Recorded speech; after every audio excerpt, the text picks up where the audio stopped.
Today, St. Kitts and Nevis is holding staff general elections when 11 out of 15 congressional seats will be decided.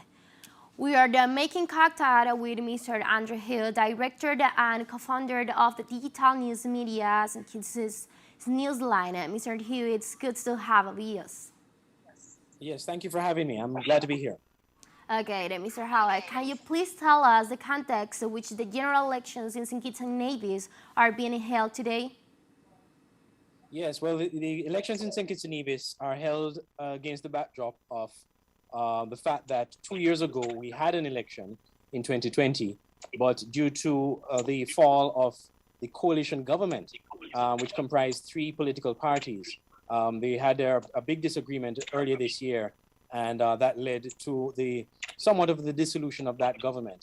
And so because of that, we are now here where we have a snap election just over 2 years after the last election in 2020. Voters are going to the polls. They're looking basically to vote for a stable government, and they're also looking to vote on matters pertaining to issues of the economy and public safety. Okay, and how the election aid is going on? Has there been any incident worth mention, or was it calm? Is it being calm? I've been to all the most of the constituencies on St. Kitts. St. Kitts has 8 constituencies, 8 seats in the parliament, and I visited all the areas there. Some of the areas I've visited some of the polling stations. There hasn't been any major incident.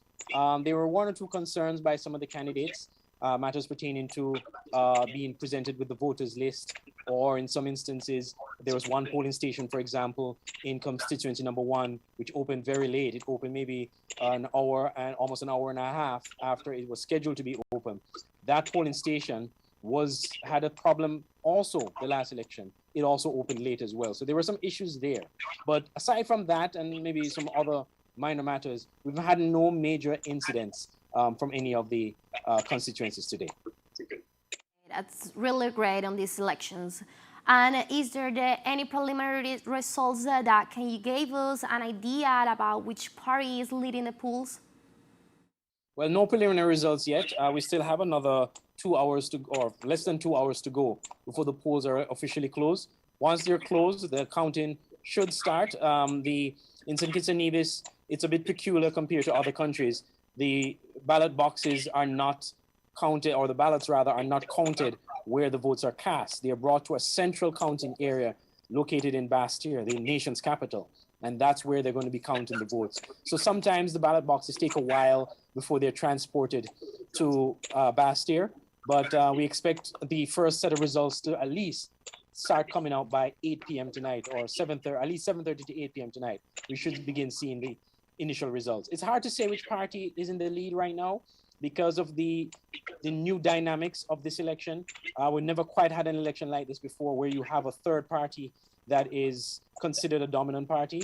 In this instance, we have the People's Labour Party. They're new, but they are in the government because they are the only party left in the coalition. So they have a lot to say in this election. So that makes it a bit difficult to tell who will win. Okay, well, thank you for this interview, Mrs. Hui. So thank you and see you later.